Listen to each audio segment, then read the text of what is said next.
Hi everyone. Today we're going to go over how to make a web request in Python. Let's create a new file.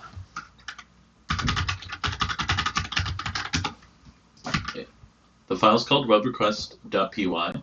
Then we're going to go ahead and import the request module.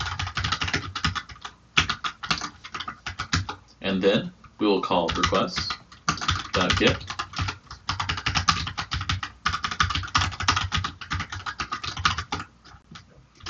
Running this, we see it succeeds, but let's get the output.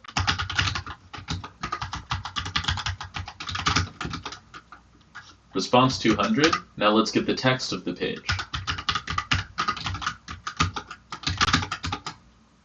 And that's how you make a request in Python. If you get an error during this, type pip install into your terminal, pip install request. I already have it installed, that's why this worked. Thank you.